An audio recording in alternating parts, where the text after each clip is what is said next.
Welcome back to the Sleepy Physicist. I'm so glad you're here. Whether you're settling into bed, curled up somewhere quiet, or just trying to let the noise of the day fade into something softer, this is your space. Tonight, we're going to explore something a little different. Not particles or galaxies or the fabric of space-time, but something closer to home. The strange and powerful relationship between your mind and the world around you. The idea that you might not just be watching reality unfold, but actively shaping it with every thought, every choice, every quiet intention. Now, before we begin, if you enjoy these gentle explorations and would like to help this channel grow, I'd be ever so grateful if you tapped the like button, subscribed, or left a comment telling me where you are in the world right now. Are you listening from a cozy corner in Oslo at midnight, or perhaps from a sunlit window in Auckland at dawn? I love knowing where this little voice travels. All right, take a deep breath, settle in, let's begin.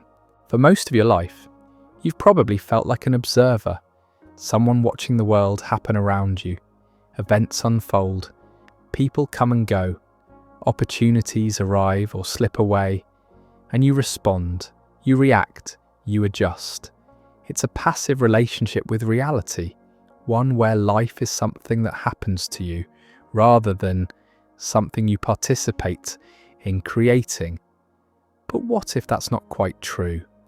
What if the very act of observing, of paying attention, of choosing where to place your focus is itself a creative force?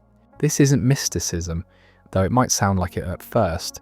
It's rooted in something real, something scientists have noticed again and again in the quantum world. The observer effect, the simple, strange truth that the act of measurement changes what is being measured. An electron doesn't have a definite position until you check.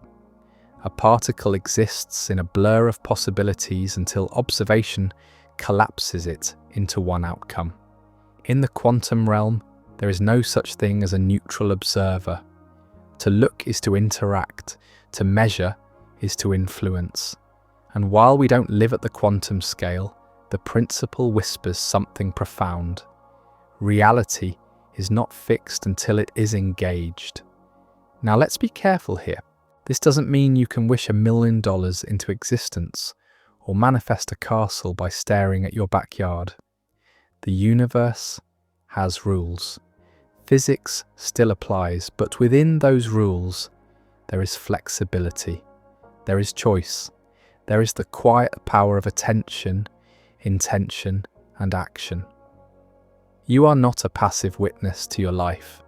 You are a participant, a co-author, a subtle architect of the experiences you move through.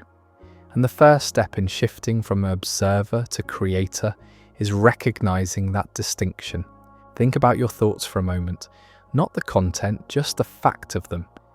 You generate thousands of thoughts every day. Some are intentional, most are not. They bubble up like static, habitual loops replaying old stories, rehearsing anxieties, predicting outcomes you haven't even encountered yet. And here's the thing, your brain doesn't always distinguish between imagination and reality. When you vividly imagine something, your nervous system responds as though it's happening. Your heart rate changes, your muscles tense, stress hormones release. You are, in a very real sense, creating an experience inside yourself that shapes how you feel, how you act, and how you perceive the world. If you spend your days imagining failure, replaying past mistakes, or bracing for disappointment, you are training your mind to see a world that reflects those patterns. Not because the world is inherently negative, but because you've tuned your attention to a particular frequency. You've become an observer of lack, of limitation, of things going wrong. And so that's what you notice. That's what stands out. That's the story you tell yourself about reality. But here's the beautiful part. You can retune. You can shift the channel. Not by ignoring problems or pretending everything is perfect, but by consciously choosing where to direct your attention and energy. This is the difference between reacting and responding, between drifting and steering, between being a passenger and taking the wheel. Let's talk about focus. Attention is one of the most powerful tools you have. Where your attention goes, energy flows. If you focus on what's missing, you'll feel scarcity. If you focus on what's wrong, you'll feel frustration. But if you focus on what's possible, on small wins, on moments of beauty or progress, your internal landscape begins to shift. And when your internal landscape shifts, your behavior changes. You take different actions, you notice different opportunities, you show up differently in the world, and the world in turn responds. This isn't magic, it's feedback. Reality is interactive. You send signals out through your choices, your habits, your energy, and the world reflects something back. Not always what you expect, not always fair or immediate, but there is a relationship there, a dance between inner state and outer experience. And the more intentional you become about the signals you send, the more aligned your reality becomes with the life you actually want to live. So how do you stop being the observer? You start by becoming aware of your thoughts, aware of your patterns, aware of the stories you tell yourself about who you are and what's possible. You notice when you're slipping into autopilot, when you're reacting out of habit rather than responding with intention. And then gently, you choose differently. You ask better questions. Instead of, why does this always happen to me? You ask, what can I learn from this? Instead of, why am I not good enough? You ask, what small step can I take today? Questions shape focus, and focus shapes reality. You practice visualization, not as fantasy, but as rehearsal. Athletes do this all the time. They imagine the perfect shot, the smooth execution, the winning moments, and their brains treat it like practice. Neural pathways strengthen. Confidence builds, the body learns. You can do the same. Imagine yourself succeeding. Imagine the conversation going well. Imagine the day unfolding with ease, not to escape reality, but to prepare for it. You take action. Small, consistent, aligned action. Because intention without action is just daydreaming. But action rooted in clear intention is creation. It's how ideas become things, how possibilities become experiences. You don't need to know the whole path. You just need to take the next step, and then the next, and the world begins to respond. You also let go. This is the paradox. You create by releasing, by not clinging so tightly to outcomes, by trusting that you've done what you can and allowing space for things to unfold. Creation is not control, it's collaboration, with time, with circumstance, with the unpredictable flow of life. You set the intention, you take the action, and then you trust. Reality is not something happening to you, it's something happening with you. And the moment you step out of the audience and onto the stage, everything changes. Not all at once, not dramatically, but quietly, steadily, with each conscious choice. You stop waiting for permission. You stop waiting for the perfect moment. You stop waiting to feel ready. You simply begin. And in that beginning, you discover something beautiful. You are never just an observer. You were always part of the story, you just forgot. So tonight, as you drift towards sleep, let yourself release the weight of passivity.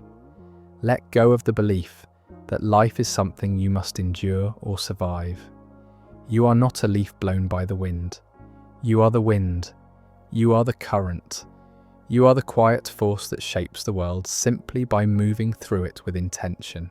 But what does it actually mean to create your reality? Let's pull that phrase apart before it becomes another hollow mantra. Because the internet is full of people selling you a distorted version of this idea, one that promises instant manifestation, cosmic vending machines, and a universe that bends to your every whim if you just think positively enough. That's not what we're talking about here. Creating your reality doesn't mean you can snap your fingers and rearrange the furniture of existence. It doesn't mean you can ignore consequences, bypass effort, or wish away hardship. You can't simply imagine yourself into a mansion while sitting unemployed on a couch eating cereal. The universe isn't Amazon Prime with 2-day shipping for your desires. What it does mean is this: between stimulus and response, there's a space. And in that space lies your power. You don't control what happens, but you absolutely shape how you experience it, how you interpret it, and what you do next. That's the clay. That's what you mold. Consider 2 people stuck in traffic. Exact same situation. One is seething, heart racing, cursing the world, arriving at their destination, frazzled and hostile. The other takes a breath, puts on music they love, uses the time to think or simply be. Same traffic, completely different realities. Not because one wished the cars away, but because one chose a different relationship with the moment. That choice, that's creation. Now let's go deeper. Your brain is not a passive recorder of events, it's an active interpreter. It filters billions of pieces of sensory information every second and constructs what you experience as reality. It decides what's important, what's threatening, what's possible. And those decisions are shaped by your beliefs, your patterns, your past. If you believe the world is hostile, your brain will find evidence. It'll highlight every slight, every setback, every closed door. Not because the world is uniquely cruel to you, but because that's what your filter is tuned to detect. You're not seeing reality. You're seeing a version of reality shaped by your lens. Change the lens and the view shifts. This isn't mystical. It's neuroscience. Your reticular activating system, the part of your brain that filters information, is constantly looking for patterns that match your beliefs. Buy a red car, and suddenly you see red cars everywhere. Not because more appeared, because your brain started noticing them. Same principle applies to opportunities, to kindness, to possibility. If you believe they're rare, you'll miss them. If you expect them, you'll start to see them. The world hasn't changed. Your attention has. So how do you tune that attention? You start with awareness, real awareness, not the Instagram kind. You watch your thoughts like a curious scientist, not judging them, just noticing. What stories are running on repeat? What beliefs are you treating as facts when they're really just opinions you inherited? Most people never question their inner narrative. They assume the voice in their head is truth. But that voice is often just fear wearing a disguise, or old programming from childhood, or societal conditioning dressed up as common sense. You have to learn to hear it without obeying it. Here's an example. You're about to take a risk, start a project, have a difficult conversation, try something new, and immediately the voice pipes up. You're going to fail. You're not ready. People will judge you. Remember last time? That voice sounds authoritative, convincing, but it's not wisdom. It's just your nervous system trying to keep you safe by keeping you small. Safety and growth rarely occupy the same space. Awareness means recognizing that voice as one option, not the only option. You can hear it and still choose differently. You can say, "Thanks for sharing," and move forward anyway. That's agency. That's creation. Next comes intention. And intention is not the same as wishing. Wishing is passive, vague, floating. Intention is clear, rooted, directional. It's the difference between "I want to be happy" and "I choose to prioritize rest, connection, and work that aligns with my values.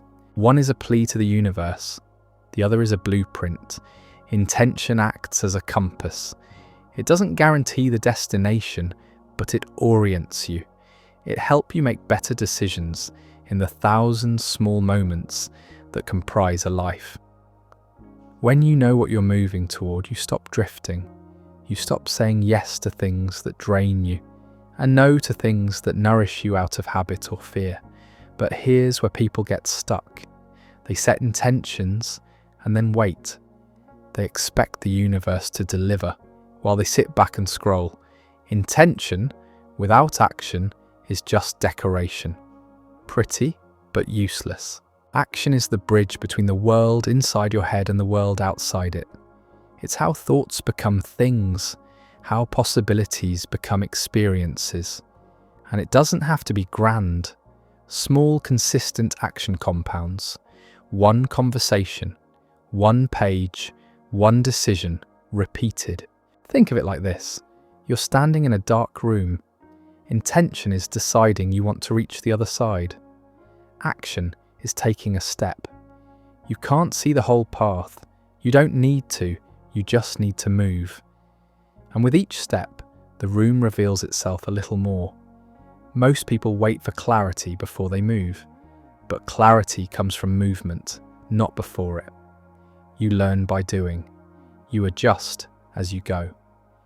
Perfection is a procrastination tool dressed up as a standard.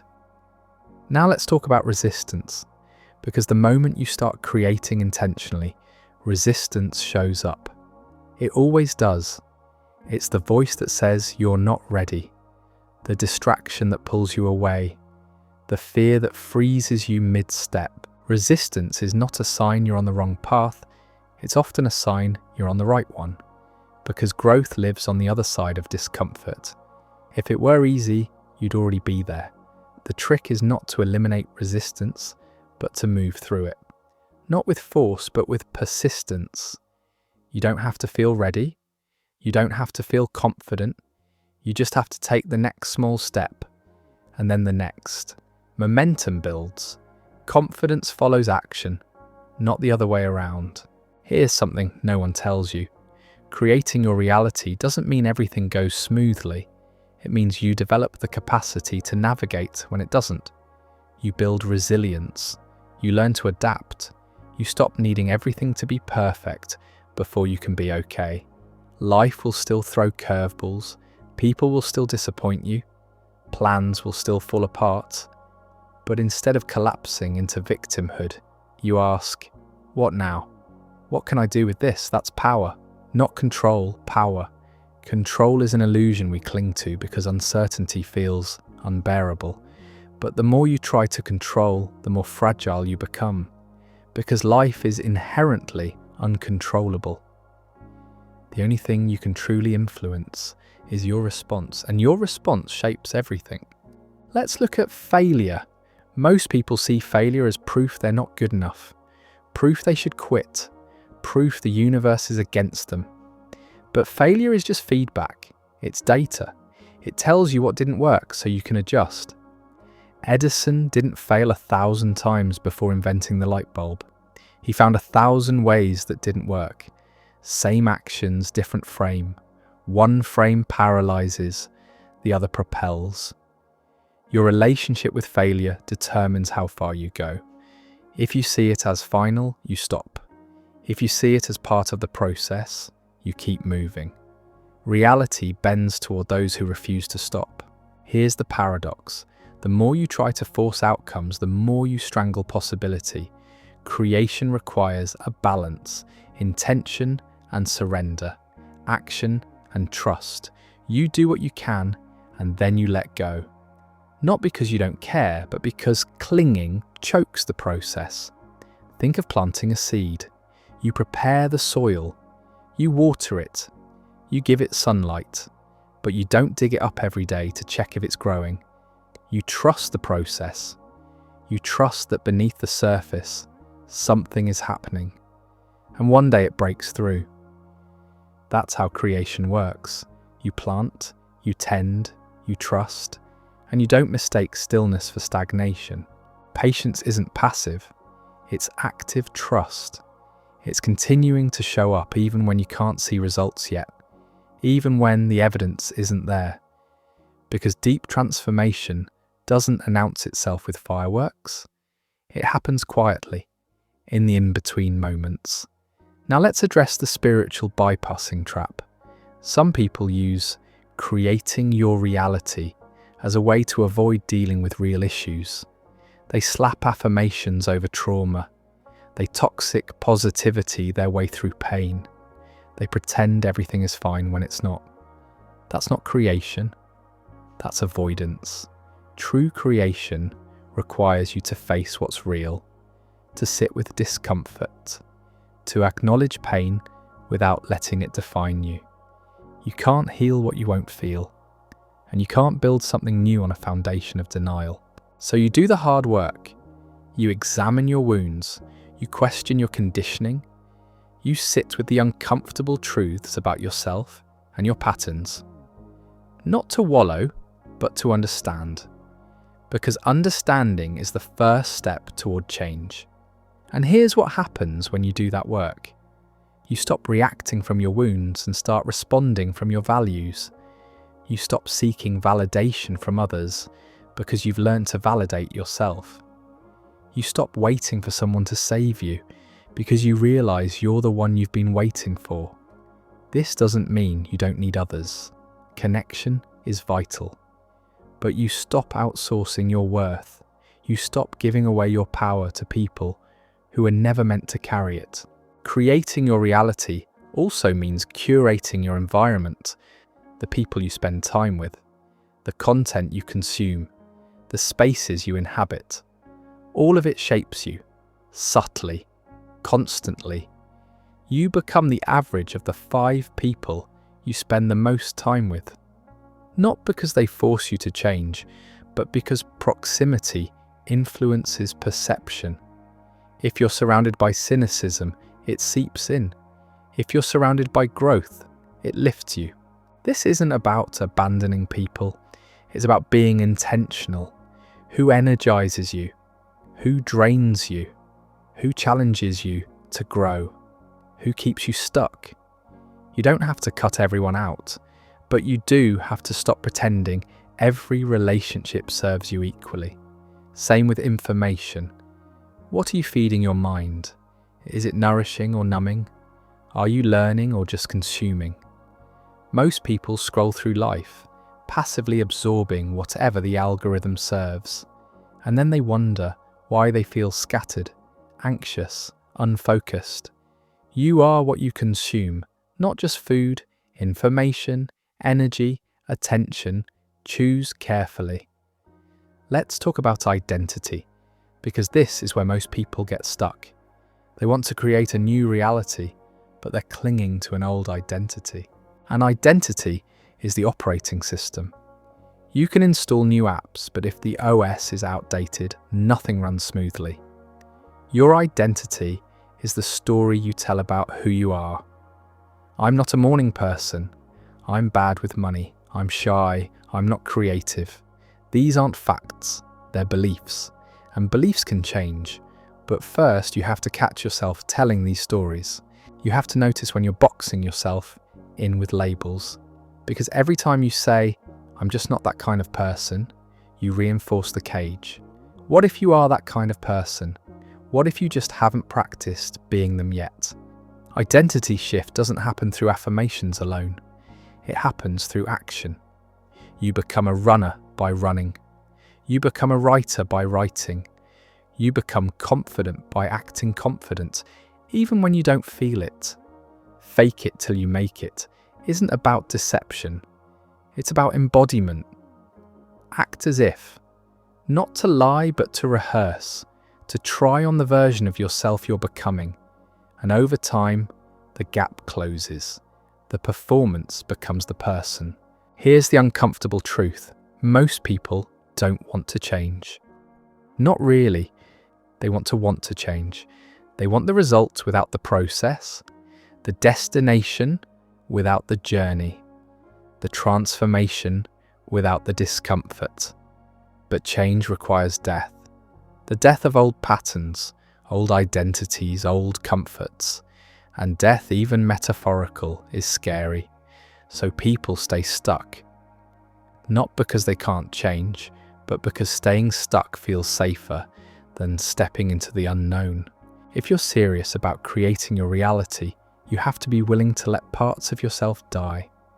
The version of you that plays small, the version that seeks approval, the version that hides, they have to go. Not violently, gently, with gratitude for how they protected you, but they can't come with you where you're going.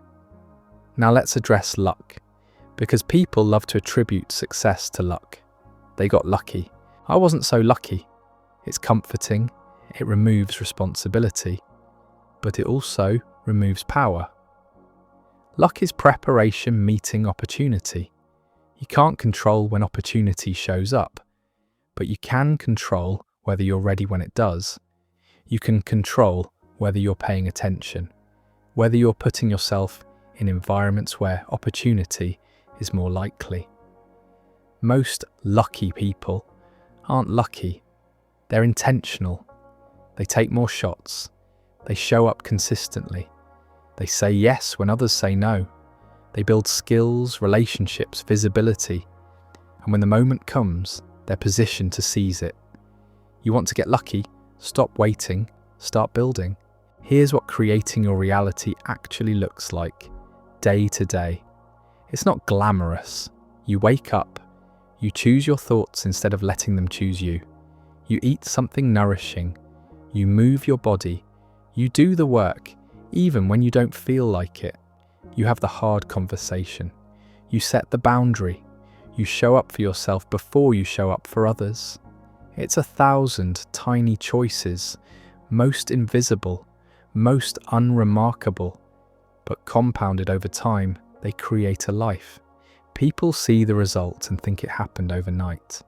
They don't see the years of small decisions, the early mornings, the late nights, the rejected drafts, the failed attempts, the moments of doubt pushed through. Creation is not a lightning bolt, it's erosion, water on stone, persistent, patient, unstoppable. And here's the beautiful part, once you really commit, the universe does start to respond. Not magically, naturally, because you're different. You're noticing things you missed before. You're taking actions you avoided before. You're showing up in ways you didn't before, and the world meets you there. Doors open, not because you wish them open, but because you walk toward them. People appear, not because you manifested them, but because you became someone worth knowing. Opportunities arise, not because the stars aligned, but because you were ready. This is the dance. You lead. The universe follows. You step. It steps. You create. It responds. But you have to go first. Most people wait for proof before they believe. They want evidence that it'll work before they try. But belief comes from action, not before it. You act. You see results. Belief grows. You act more. Results compound. Belief solidifies. Faith isn't blind. It's built. So where do you start? Right here. Right now. Not tomorrow. Not when you're ready. Now. You start by deciding, not hoping, deciding. You decide who you want to become, what kind of life you want to build, what values you want to live by. You write it down, make it real, make it concrete. Then you reverse engineer. What does that person do daily? How do they think? How do they show up? What habits do they have? You don't need to become them overnight. You just need to take one step in that direction today. One step, that's it. Tomorrow another, and another, and another. Until one day, you look back and realize you're not the same person who started. You've become someone new, not because the universe handed it to you, because you built it, choice by choice. Day by day, creating your reality isn't a destination, it's a practice, a way of moving through life. A commitment to being an active participant rather than a passive spectator. And the most powerful part, you've always been doing this. You've always been creating your reality. You just weren't aware of it. You were creating by default instead of by design, reacting instead of responding, drifting instead of directing. Now you know better. So what reality will you create? What version of yourself will you step into? What story will you tell, not with words, but with your life? The pen is in your hand, the page is blank, and the next chapter begins the moment you decide it does. Not someday, today. Now that you understand the foundation, let's talk about what actually prevents people from creating the reality they want. Because knowing isn't the same as doing, and most people get stuck not because they lack knowledge, but because they're operating under invisible constraints they don't even realize exist. The first barrier is identity, who you believe you are. This operates like an invisible fence. You can see beyond it. You can imagine what's on the other side. But when you try to cross, something pulls you back. Not physically, psychologically. Your nervous system flags it as wrong. Uncomfortable, unsafe. This is identity protection. Your brain defending who it thinks you are. The problem? Most of your identity wasn't chosen. It was inherited, absorbed, programmed by parents, teachers, peers, media, culture. 1,000 voices telling you who you should be, what's acceptable, what's possible for someone like you. And you internalized it, made it yours. Now it runs in the background like an operating system, filtering your perceptions, shaping your decisions, limiting your options. You don't think I'm not the kind of person who does that consciously. You just don't do it. The thought doesn't even occur to you, or if it does, it feels foreign. Not me. That's someone else. This is the cage, not made of bars but of beliefs. And here's what makes it so insidious. The cage is comfortable, familiar. You've spent years arranging your life around it. Your relationships support it. Your routines reinforce it. Your environment reflects it. Changing your identity means disrupting everything. That's why most people don't. It's not that they can't, it's that the cost feels too high, so they stay, complaining about the cage while clutching the bars, wanting something different while remaining someone the same. But identity isn't fixed, it's fluid, constantly being reinforced or rewritten based on evidence. Every action you take is a vote for the kind of person you're becoming. Do something once, interesting. Twice, pattern. 10 times, identity. Your brain tracks this. It asks, who am I based on what I do? Not what I say, not what I think. What I do. This is leverage. You can't think your way into a new identity. You have to act your way into it. Small actions accumulate. They become evidence. Evidence shapes belief. Belief changes identity. Identity determines behavior. It's a feedback loop. Most people try to run it backwards. They wait to feel like a different person before acting differently. But feelings follow action, not the other way around. You act first. The feeling comes later. Sometimes much later. You might not feel like a writer after writing 1 page, but write 100 pages, you're starting to believe it. Write 1,000, it's who you are. The actions came first, the identity followed.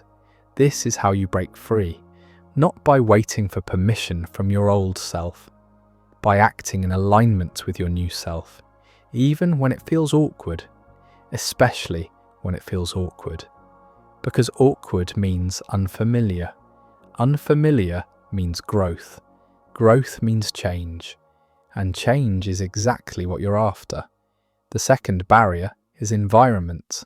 You cannot consistently behave in ways that contradict your environment. Not for long.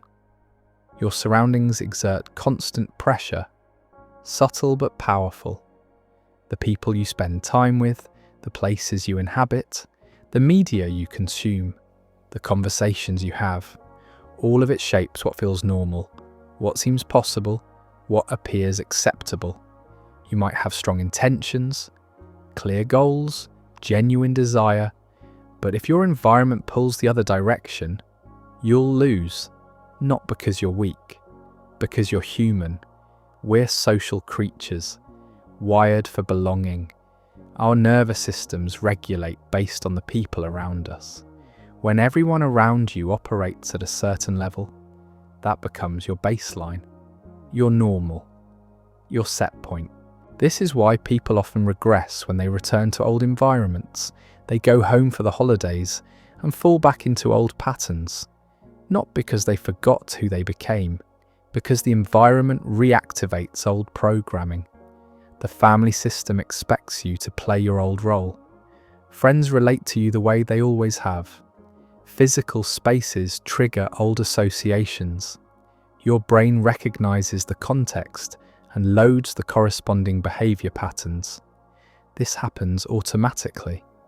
Unconsciously, you don't decide to act like your old self. You just do. The environment pulls it out of you. If you're serious about creating a new reality, you have to curate your environment with the same care you'd curate a garden. You don't just plant seeds and hope. You remove weeds. You protect from pests. You adjust the soil. You control what gets in. Your environment requires the same attention. This doesn't mean you abandon everyone who knew you before, but it does mean you might need to adjust proximity. Limit exposure. Create boundaries. Some relationships will support your growth. Others will subtly sabotage it. Not out of malice, out of discomfort. Your change threatens their stability. If you can change, maybe they're supposed to change too. That's uncomfortable, so they pull you back. Usually unconsciously, through jokes, skepticism, doubt disguised as concern. You have to see this for what it is. Not personal attack, social homeostasis, the group maintaining equilibrium, and you have to choose. Stay in the old equilibrium or step into a new one. You can't do both. Creating new environment often means seeking out people who are already where you want to be, not to leech off them, to normalize new standards. When you're around people operating at a higher level, their normal becomes your new baseline. What seemed impossible starts to feel doable. What felt uncomfortable becomes familiar. You're not trying to be them. You're letting their presence recalibrate your sense of what's possible. This is why masterminds work, why communities matter, why proximity to excellence changes people. It's not the information. Information is everywhere. It's the normalization. Being around people who treat your desired outcome as obvious, expected, already done. That shifts something deep. Your nervous system relaxes. Your brain stops flagging it as impossible. You start to believe not because someone convinced you, but because you're seeing it lived. Evidence is more powerful than argument, and your environment is constantly presenting evidence about what's real.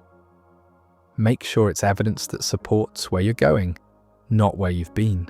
The third barrier is momentum, or lack of it. Objects at rest stay at rest. This isn't just physics, it's psychology. Starting is the hardest part, not because the first step is difficult, because the first step requires overcoming inertia. You're at rest, your life has a certain rhythm, a certain structure. Changing that takes force, takes energy, takes willingness to disrupt what's stable.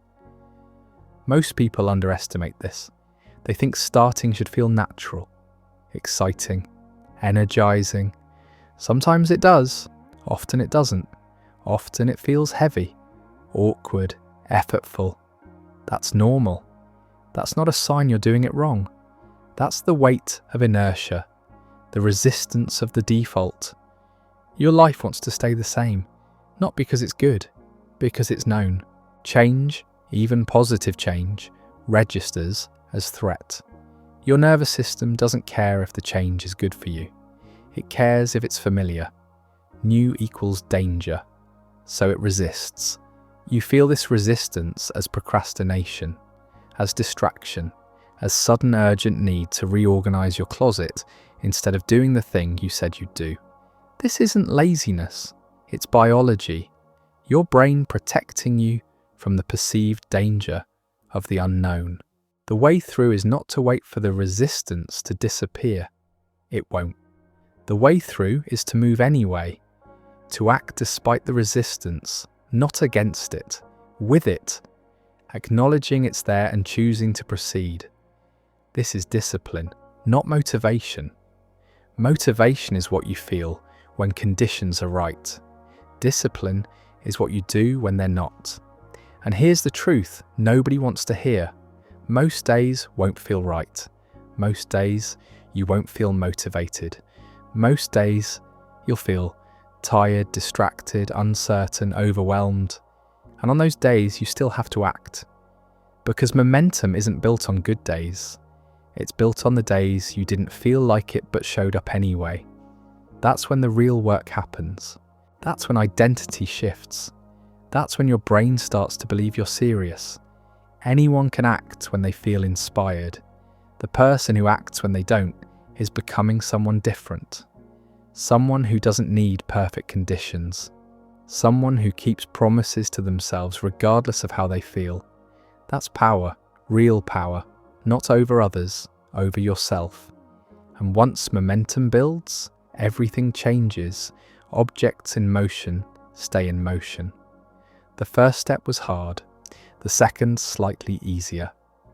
By the 100th, it's automatic. You're not fighting resistance anymore. You're riding momentum. The same force that made starting difficult now makes stopping difficult. You're in the groove, the flow, the rhythm. Days start to compound. Progress becomes visible. Confidence grows.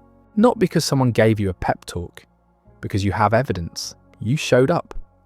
You did the thing. You're doing it again. That's proof. And proof is the foundation of unshakable belief. But here's where most people sabotage themselves. They build momentum, then stop. Something disrupts the rhythm. A vacation, an illness, a busy week.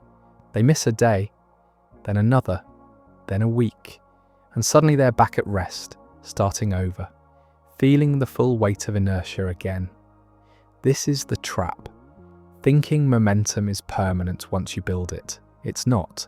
It requires maintenance, constant feeding. You can't build momentum then coast. You have to keep moving. Not at the same intensity always, but consistently. The rhythm matters more than the intensity. Better to do small things daily than big things sporadically, because the gap between actions is where momentum dies. Keep the gap short. Keep the rhythm steady. Even if some days you do less. Do something. Don't let the gap widen, because restarting is always harder than continuing. Always. So protect your momentum like you'd protect a flame in the wind. Guard it. Feed it. Don't let it go out. Because reigniting takes far more energy than maintaining. And every time you have to restart, you reinforce the pattern of stopping. You teach yourself that momentum is temporary, optional, something you'll get back to eventually. Number. Make it non-negotiable. Make it part of your identity. Not something you do when you feel like it. Something you do because it's who you are. People who are where you want to be don't rely on motivation. They have systems, rhythms, non-negotiable standards. They protect their momentum because they know how hard it was to build, and they know the cost of losing it. The fourth barrier is immediate versus delayed rewards. Your brain is wired for immediate feedback. Do thing, get reward. Right now. This worked great for survival. Eat food, feel full, avoid danger, stay alive. But it works against long-term goals, because most meaningful things have delayed rewards. You work out today. You don't see results today. You study today. You don't become expert today. You build today. You don't see success today. The reward is distant, sometimes months away, sometimes years. Your brain doesn't like this. It wants the dopamine hit now. So it steers you toward activities with immediate payoff. Scroll social media, watch videos, play games, eat junk food. These deliver instant gratification, instant reward.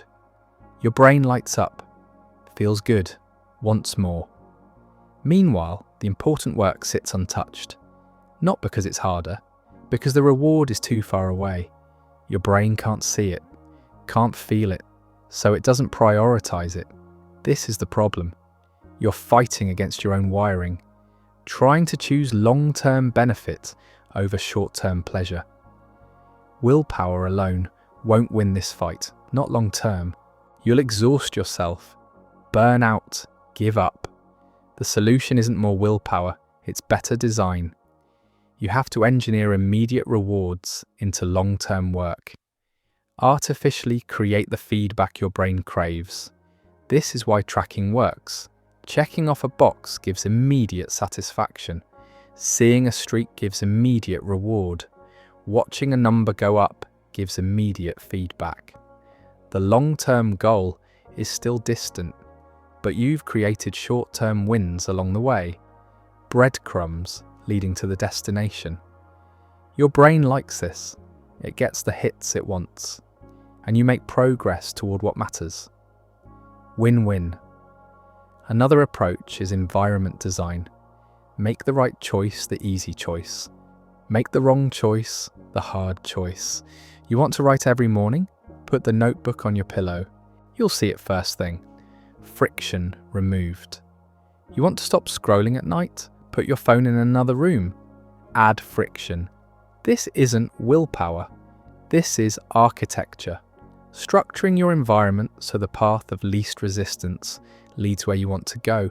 Most people rely on intention, willpower, decision-making, but every decision costs energy. By the end of the day, your decision-making capacity is depleted. You'll default to whatever's easiest. If easiest is productive, you win.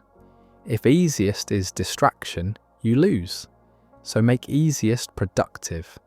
Remove friction from good choices. Add friction to bad ones. Design your environment like you're designing for someone else. Someone who will always take the path of least resistance. Because that's what you'll do when you're tired, when you're stressed, when your willpower is gone. And that's most of the time. So stop relying on your best self. Design for your average self, your tired self, your distracted self.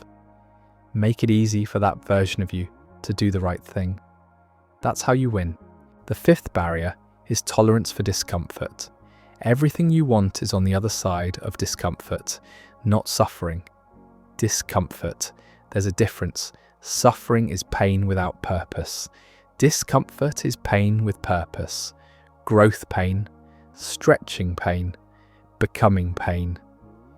You cannot expand your life without expanding your capacity for discomfort.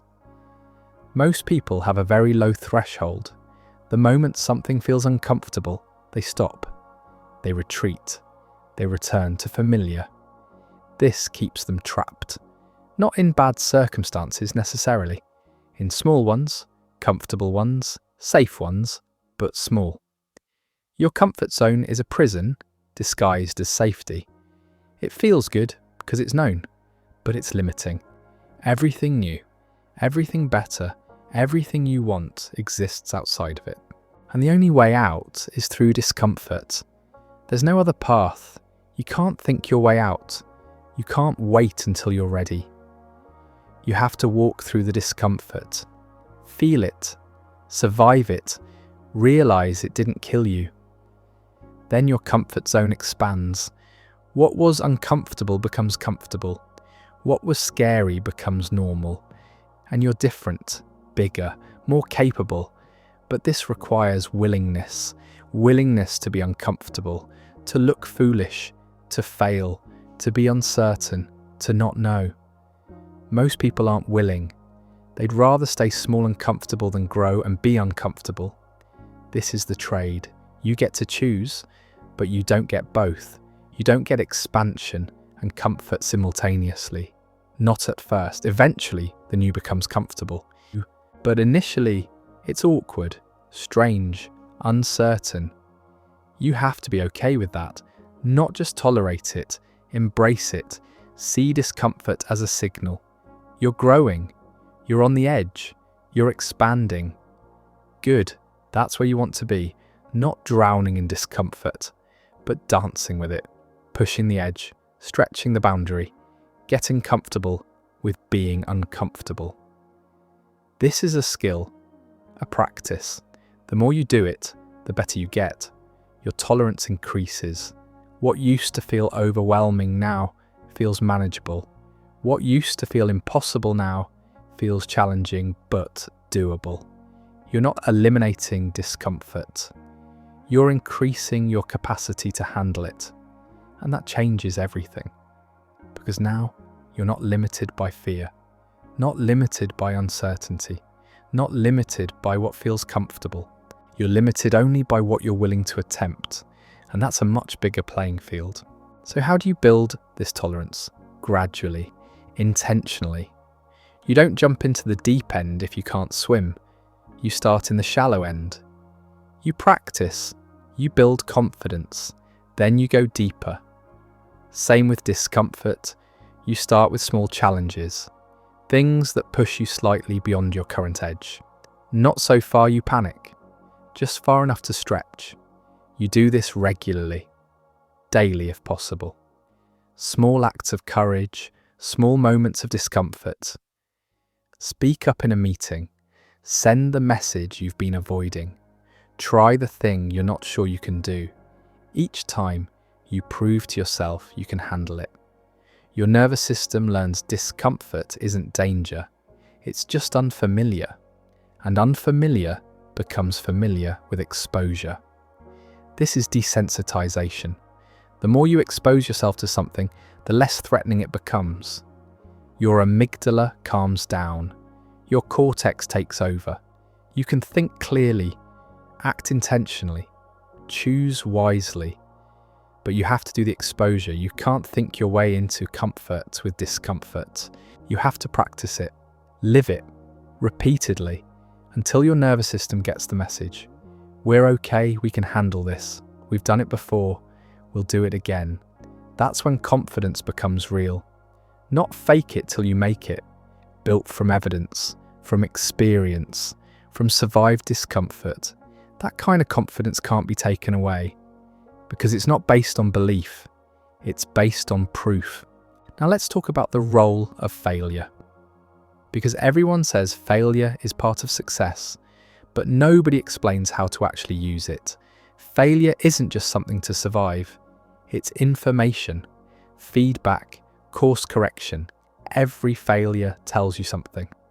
This approach didn't work. This assumption was wrong. This strategy needs adjustment. That's not bad news. That's useful news. Most people treat failure as verdict. I failed, therefore I'm a failure. Number. You failed at one approach. That's different. You're not your results. You're the person who generated the results. And you can generate different results by changing your approach. Failure is data. Nothing more, nothing less. When scientists run experiments and get unexpected results, they don't conclude, I'm a bad scientist. They conclude interesting. Let's investigate why.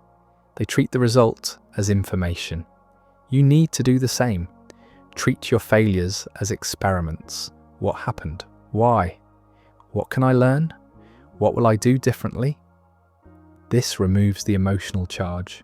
Failure stops being personal, stops being shameful, stops being something to avoid. It becomes something to extract value from. This shift is everything, because now you're not afraid to try. You're not paralyzed by possibility of failure. You know failure is a part of the process, expected, normal, useful. So you act, You try, you fail, you learn, you adjust, you try again. This is the cycle. This is how mastery is built, not by avoiding failure, by metabolizing it, turning it into fuel. Most successful people have failed more than unsuccessful people, not because they're unlucky, because they tried more. They weren't stopped by failure. They were informed by it. They kept going, kept adjusting, kept learning, until eventually they succeeded. Not on the first try, not on the 10th, but eventually. Because they didn't quit. They didn't interpret failure as stop sign. They interpreted it as yield sign. Slow down. Assess, adjust, proceed. That's the difference. Successful people see failure as temporary, a moment, a data point, not a definition. Unsuccessful people see failure as permanent, an identity, a truth about who they are. And once you believe that, you stop trying. Why try if you're destined to fail? But you're not. Nobody is. Failure is outcome, not identity. You can change outcomes by changing inputs, by learning, by growing, by trying differently. The only real failure is stopping. Giving up, deciding it's not possible. Everything else is just part of the process. Here's something else nobody talks about. The role of rest. Everyone glorifies the grind, the hustle, the relentless push. And yes, effort matters, consistency matters, but so does recovery. Your body needs rest to build muscle. Your mind needs rest to consolidate learning. Your nervous system needs rest to regulate. You cannot sprint forever. You'll burn out, break down, lose the very thing you're trying to build. Rest isn't weakness, it's strategy. It's how you sustain long-term effort, how you maintain quality, how you prevent breakdown. Think of it like farming.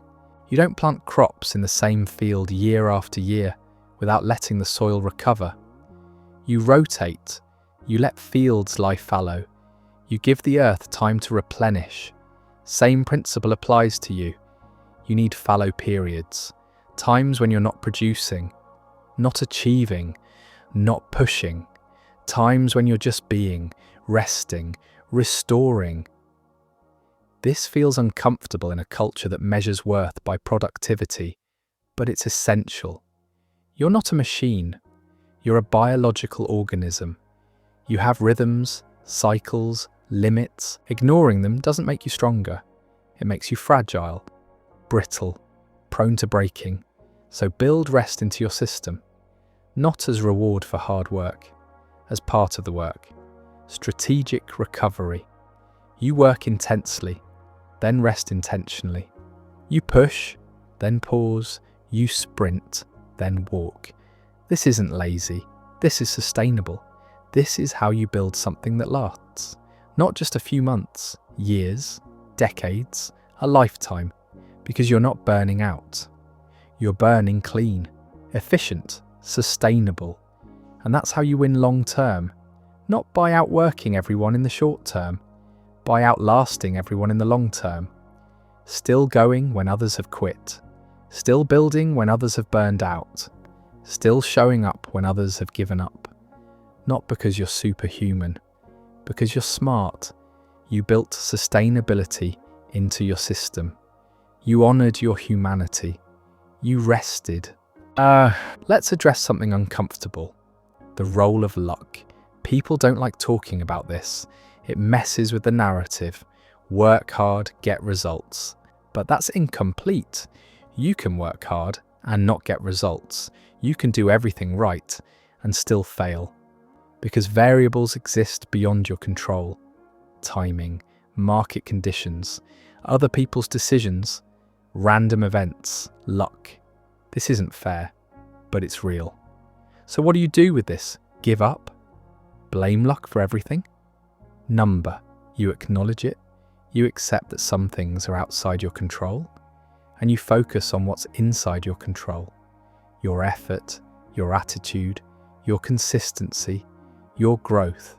You can't control outcomes, but you can control inputs. And over time, better inputs increase the probability of better outcomes. Not guarantee, increase probability.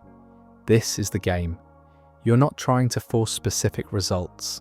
You're trying to stack the odds in your favor, to show up so consistently, so skillfully, so prepared that when luck does strike, you're ready.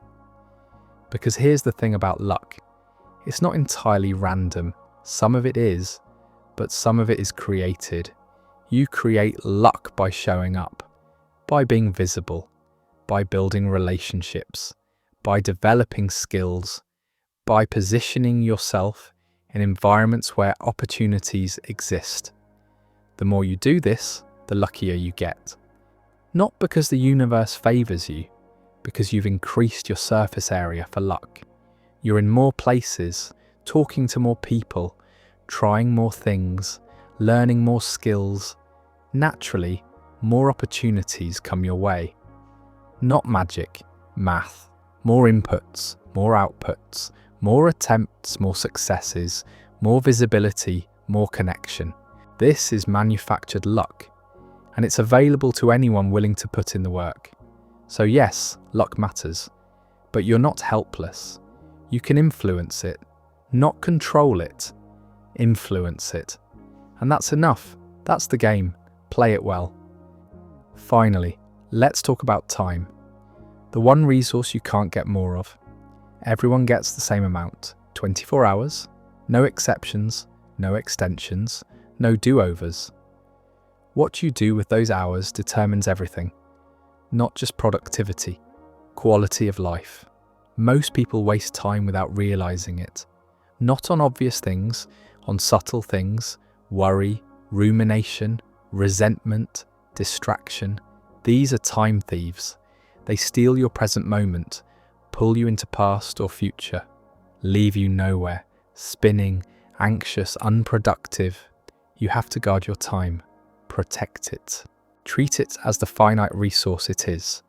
This means saying no, a lot, to things that don't matter, to people who drain you, to opportunities that aren't aligned. Every yes to something is a no to something else. You can't do everything. You have to choose. And choosing requires clarity. What matters most? What moves the needle? What aligns with who you're becoming? Everything else is noise, distraction, someone else's priority. Let it go. This doesn't mean you become rigid or selfish or unkind. It means you become intentional, deliberate, clear. You know what you're building, and you allocate your time accordingly. Not perfectly, nobody does, but directionally. More time on what matters, less time on what doesn't. Over years, this compounds dramatically. You look back and realize you built something, not because you had more time, because you used your time differently. You invested it instead of spending it. You treated it as precious instead of unlimited, and that changed everything. Time is also about presence, being here, now, not mentally elsewhere. Most people are physically present, but mentally absent, scrolling, planning, worrying, replaying. They're never fully where they are. This fragments attention, dilutes experience, makes everything feel shallow, half-lived. You miss what's in front of you because you're focused on what's behind or ahead. The conversation, the sunset, the moment, gone because you weren't there. Presence is a skill. It requires practice, pulling yourself back when your mind wanders, noticing when you've drifted, choosing to return again and again. This isn't meditation, though that helps. It's deliberate attention, deciding that this moment matters, that this person matters, that this task deserves your full focus. When you do this, everything improves. Work quality, relationships, enjoyment. Not because the activity's changed, because you changed. You showed up fully, and that makes all the difference. People feel it when you're present. They sense it. They lean in. Connection deepens, not because you said something profound, because you were there, really there, listening, engaged, caring. This is rare now. Most people are half present at best, so when you show up fully, you stand out. Not trying to, just by being engaged. This applies to everything. Work, play, rest. Even rest requires presence. Otherwise, it's not rest. It's distraction, numbing, avoidance. Real rest is intentional. You're not escaping, you're recovering, recharging, preparing. There's a difference. One restores you, the other depletes you. Know which is which. Time also teaches patience. Things take longer than you think. Always. You underestimate complexity, overestimate your speed. This creates frustration, disappointment. You thought you'd be further along by now, but you're not. And you feel behind. Everyone else seems ahead. This is illusion. You're comparing your behind the scenes to their highlight reel. You see their wins, not their struggles, their success, not their failures, their finished product, not their messy process. This comparison is unfair, and it's killing you. Stop it. Focus on your own path, your own progress, your own timeline. Are you better than you were last year, last month, last week? That's the only comparison that matters. Personal growth, not relative position. Because here's the truth. There is no finish line, no arrival point, no moment when you've made it and everything's done. Life is continuous, always unfolding, always presenting new challenges, new opportunities, new lessons. Thinking you'll reach some end point where everything's perfect is fantasy, harmful fantasy. It makes you postpone living. You tell yourself you'll be happy when you achieve X, when you reach Y, when you have Z, but when you get there, the goalpost moves. Now it's A, now it's B, now it's C. Happiness stays just out of reach, not because you're not achieving, because you're using achievement as the condition for happiness. This is backwards. Happiness isn't the reward for success, it's the foundation for it. Happy people perform better, not because they're delusional, because they're resourceful, creative, resilient. They see possibilities, not just problems. They recover faster, try more things, connect more easily. This gives them an advantage, not unfair, just true. So how do you become happy? Not through achievement, through appreciation, gratitude, presence, meaning, connection. These aren't rewards for hard work. They're practices, choices, available now, not later, now. You don't need permission, or accomplishment, or validation. You just need to choose it, to notice what's already good, to appreciate what's already here, to connect with who's already around you. This doesn't mean you stop striving, or growing, or wanting more. It means you don't make those things the condition for feeling okay. You feel okay now, while you strive. This changes everything. You're no longer desperate, grasping, anxious. You're calm, focused, patient. You can take your time, because you're not running from unhappiness. You're moving toward vision. Completely different energy. One repels people, the other attracts them. One exhausts you, the other sustains you. One makes you fragile, the other makes you resilient. Choose wisely. Now let's address something uncomfortable. You're going to fail a lot.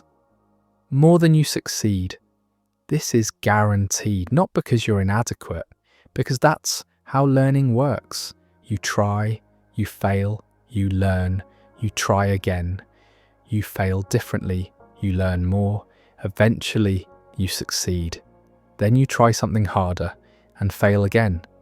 This is the cycle. It never stops. Successful people aren't people who stopped failing. They're people who kept going despite failure, who learned from it, who used it as information, not identity. Failure doesn't mean you're a failure. It means you tried something difficult and it didn't work. Yet. That last word matters. Yet implies possibility, future potential, room for growth. Without it, failure feels final. With it, failure feels temporary. A step, not a destination. Most people avoid failure. They play it safe, stick to what they know, stay comfortable. This feels smart, less risk, less pain, less embarrassment. But it's actually the riskier strategy. Because if you're not failing, you're not growing. And if you're not growing, you're dying. Not physically, mentally, emotionally, professionally. You're stagnating, becoming obsolete, irrelevant. The world moves fast. Skills that worked yesterday might not work tomorrow. Industries shift, technologies evolve, expectations change. If you're not adapting, you're falling behind. And adaptation requires failure, trying new things, making mistakes, looking foolish, temporarily. Because on the other side of that awkwardness is competence, then mastery, then expertise. But you have to go through the uncomfortable part. There's no shortcut. Everyone who's good at something was once terrible at it. Everyone. They just kept going, pushing through the frustration, the embarrassment, the doubt. They decided that becoming good was worth looking bad for a while. This is the trade, temporary discomfort for long-term capability. Most people aren't willing to make it. They want to be good now, without the messy middle. So they quit early, right before breakthrough, right before it clicks. They were so close, but they didn't know. Because growth isn't linear, it's exponential. You struggle for a long time, nothing seems to work. Then suddenly it does. Everything clicks, progress accelerates. This is the curve, the plateau before the spike. Most people quit during the plateau. They don't see progress. They assume it's not working. They give up. Then someone else pushes through, reaches the spike, and looks like an overnight success. They weren't. They just lasted longer, stayed in the game when it was hard, when it was boring, when nothing seemed to happen. They kept showing up, and eventually the curve bent. This will happen for you too. If you stay, if you keep going, if you treat failure as feedback, not verdict, you're not broken, you're learning. There's a difference. Let's talk about identity. Who you think you are shapes everything. Your decisions, your relationships, your limits, your possibilities. If you believe you're someone who quits, you'll quit. If you believe you're someone who finishes, you'll finish. Not because of magic, because of confirmation bias. You act in ways that confirm your beliefs about yourself. This creates a loop. Belief shapes action. Action reinforces belief. Stronger belief, more consistent action. This compounds, either positively or negatively, depending on the belief. So the question becomes, what do you believe about yourself? Not what you say, what you actually believe, deep down. Your actions reveal this, not your words. You can say you're disciplined, but if you don't follow through, you don't believe it. You can say you're creative, but if you never create, you don't believe it. You can say you're capable, but if you don't try, you don't believe it. Your actions are your beliefs made visible. If you don't like what you see, change the belief, not the action. The action will follow. This sounds backwards. We're taught to change behavior first, white-knuckle our way through, force ourselves, but that's exhausting, unsustainable, because you're fighting your identity, trying to act in ways that contradict who you think you are. This creates internal conflict, resistance. Eventually, you revert. Better approach, change the identity. Decide who you want to be. Then act as if you already are that person. Not fake it till you make it. Embody it until you become it. What would a disciplined person do right now? Do that. What would a creative person do right now? Do that. What would a capable person do right now? Do that. At first it feels like pretending. That's okay. Keep going. Over time, the actions accumulate. They build evidence. Your brain starts to think, maybe I actually am this person. More evidence, stronger belief, aligned identity. Now the actions feel natural, not forced.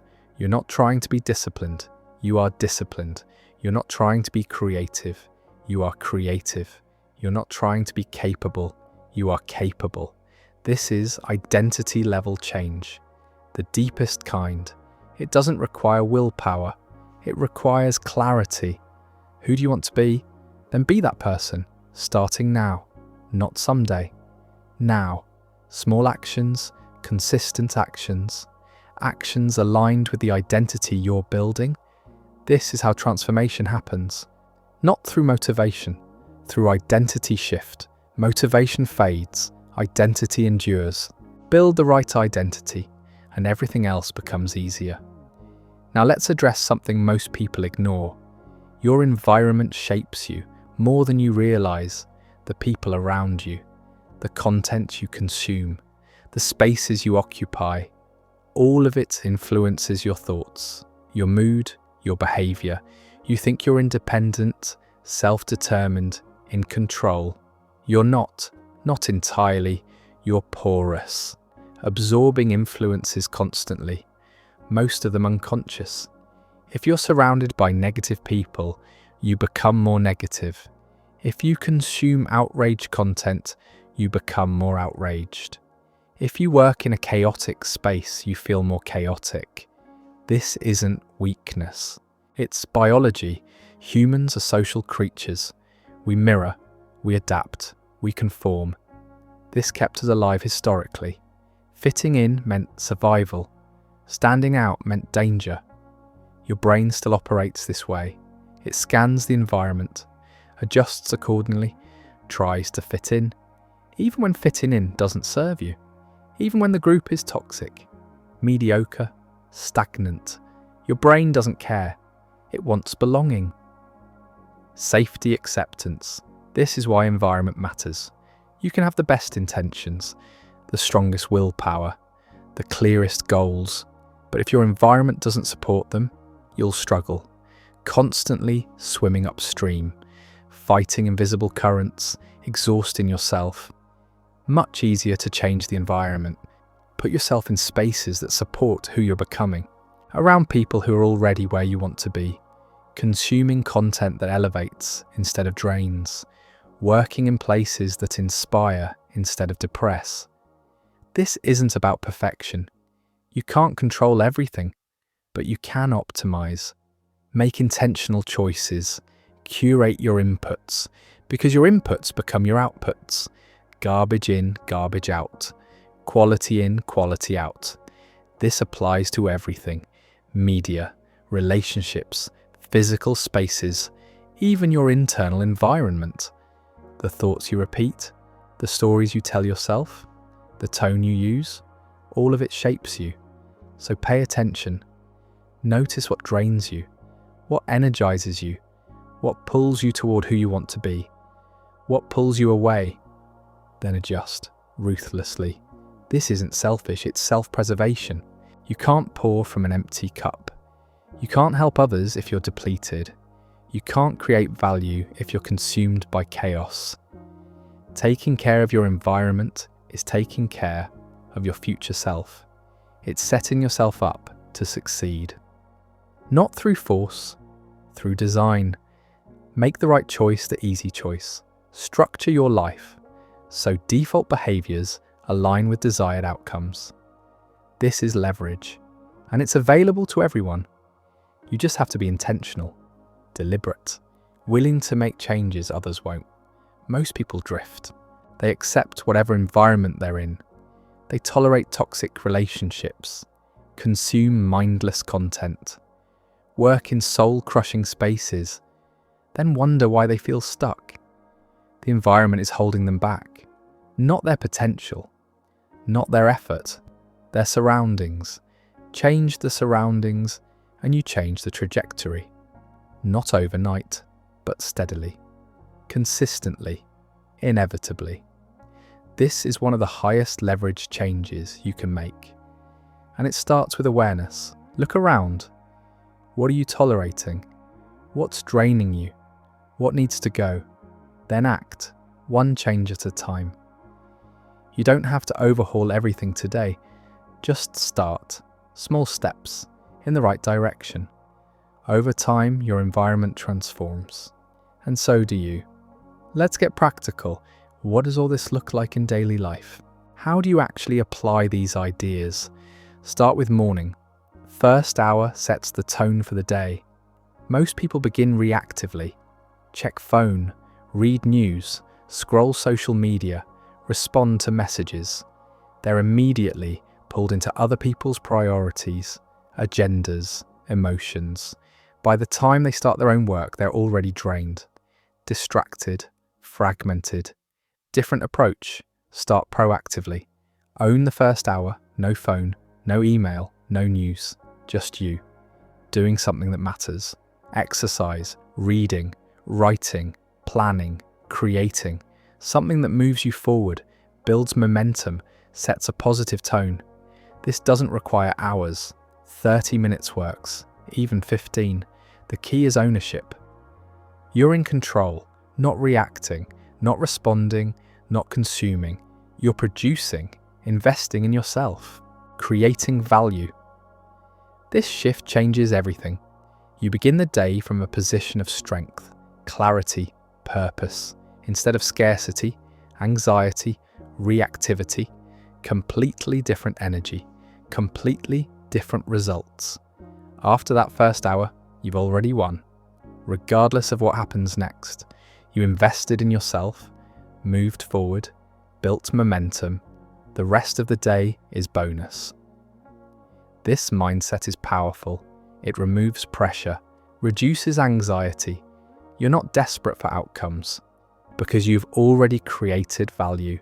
Even if nothing else goes right, you did the important thing. This compounds.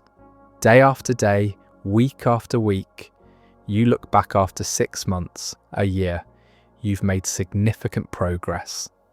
Not because of massive effort, because of consistent small actions, aligned with what matters. This is the power of systems, not goals. Systems. Goals are destinations. Systems are processes. Goals are what you want.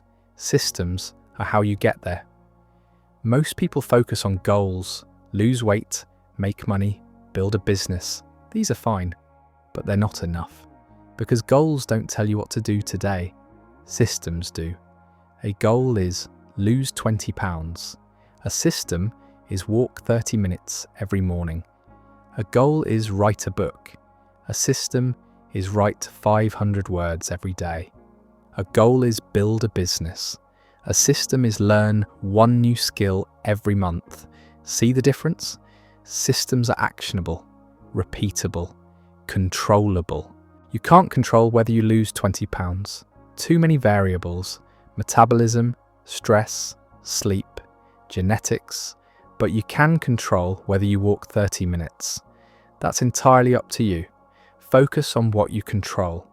The system, the process, the daily actions. Do those consistently, and outcomes take care of themselves. Not perfectly, not predictably, but probabilistically. You increase the odds, stack the deck in your favour. Over time, results follow. Not because you forced them, because you created the conditions for them to emerge. This is how sustainable change happens. Not through willpower, through systems. Design your days, your weeks, your environment. So the right actions happen naturally, automatically, without constant decision-making. Because decision-making is exhausting. The more you have to decide, the more you deplete willpower. Better to remove decisions, make things automatic, habits, routines, systems. This frees up mental energy for things that actually require thinking, strategy, creativity, problem solving. The important stuff? Not, should I exercise today? That's already decided. It's in the system. You just do it. This is freedom, not restriction. freedom through structure. Sounds contradictory. It's not. Structure creates space. It removes chaos, reduces friction, makes important things easier. And when important things are easier, they happen more often. This is the game. Make success easier than failure. Make growth easier than stagnation. Make progress easier than procrastination.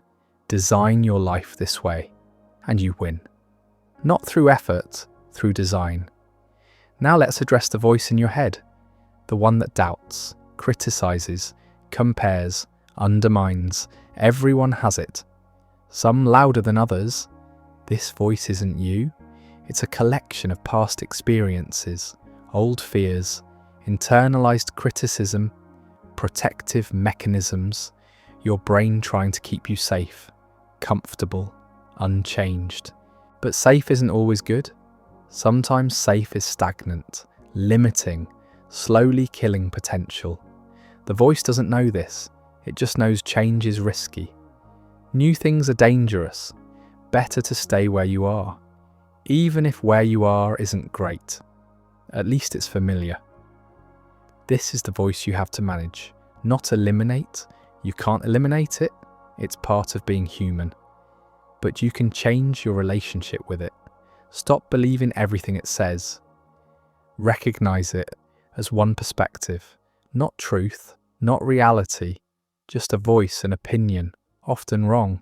When it says, you can't do this, respond with, maybe. Let's try anyway. When it says you're not good enough, respond with, not yet, but I'm learning. When it says everyone's better than you, respond with, so what? I'm on my own path. This isn't toxic positivity.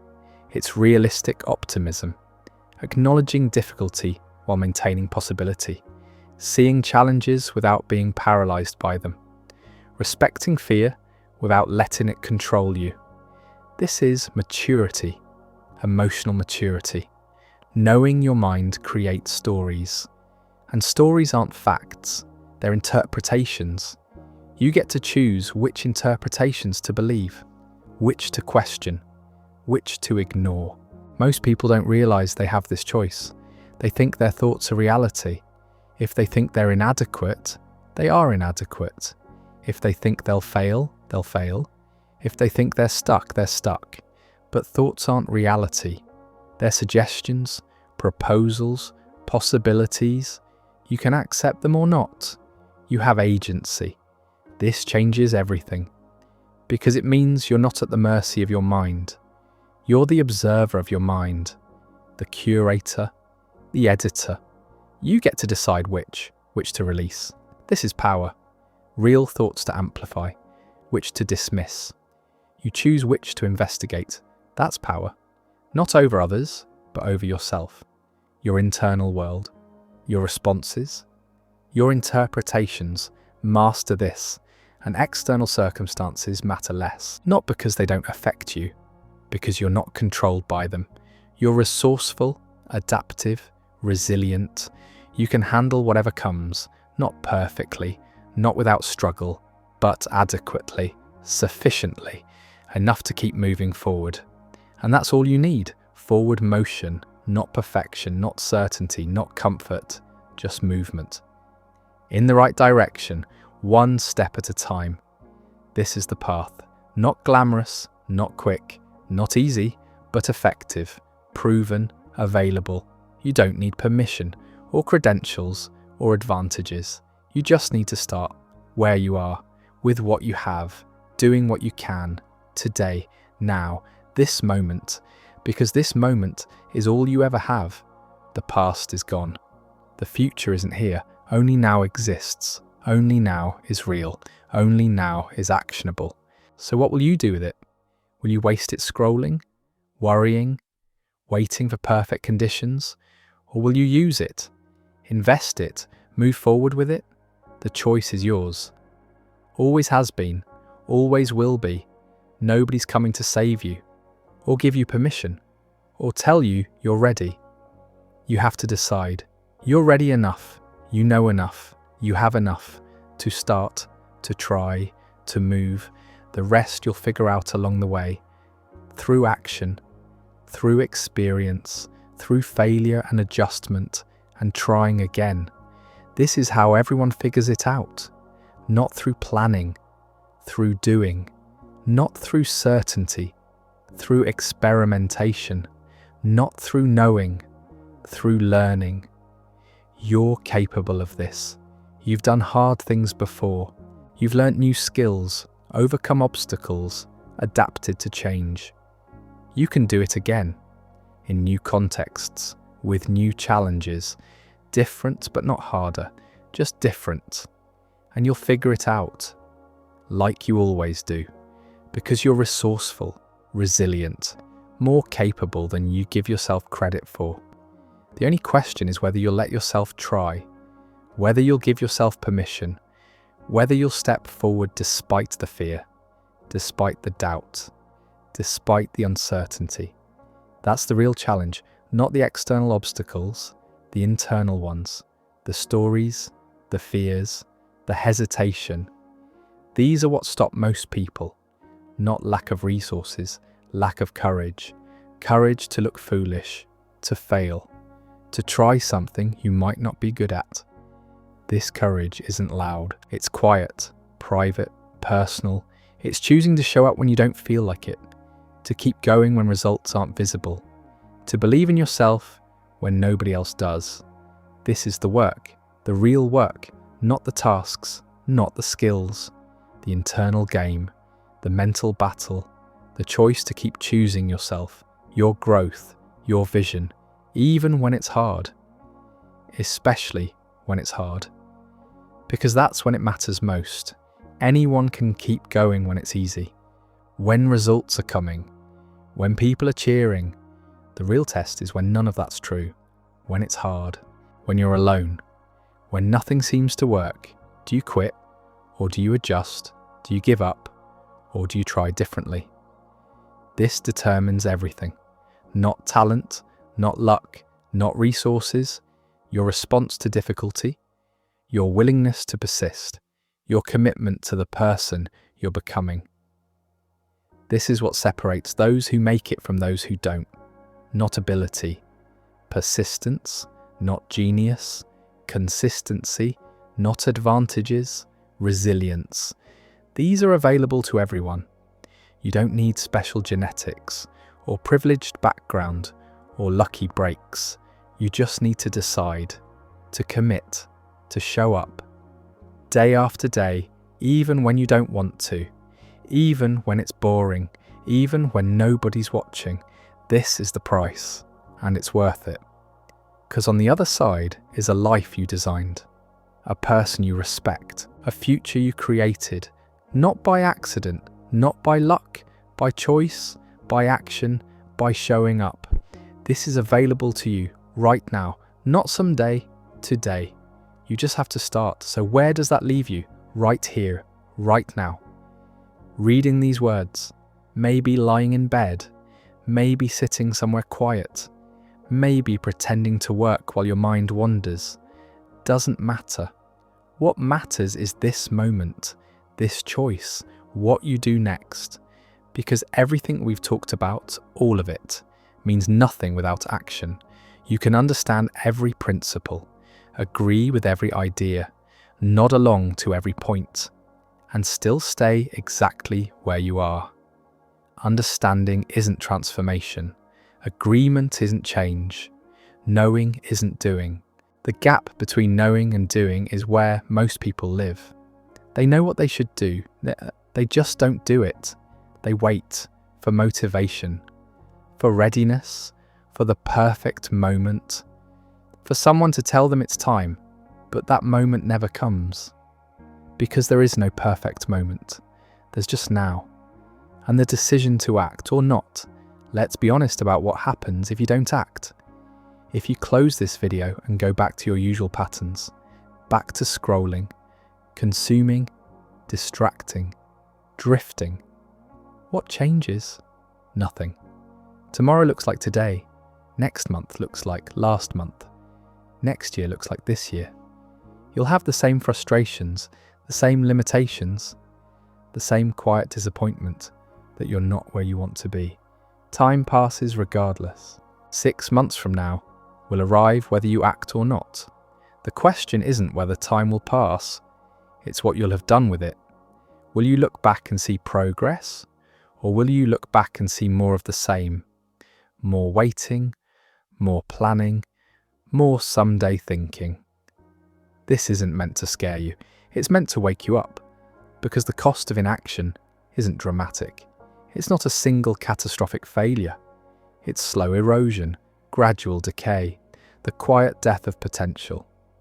Day by day, choice by choice. Until one day you realise years have passed and you're still in the same place. Still wanting the same things.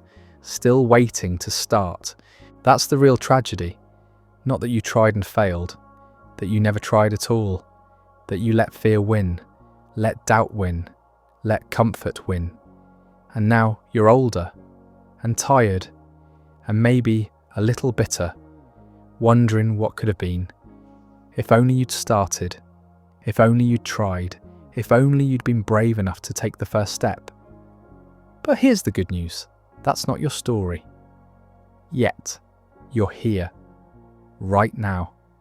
Reading this. Which means you still have time. You still have choice. You still have the ability to decide differently. To start. Today. Now. This moment. You don't need a perfect plan. You don't need to see the whole path. You don't need to know exactly how it'll work out. You just need to take one step, one small action in the direction of who you want to become. That's it. One step. Maybe it's sending the message you've been avoiding. Maybe it's starting the project you've been thinking about. Maybe it's having the conversation you've been postponing. Maybe it's just sitting down and writing one sentence, taking one walk, making one phone call. Doesn't matter what it is. What matters is that you do it today, not tomorrow, today. Because here's what happens when you take that first step. It breaks the spell, the paralysis, the stuck feeling.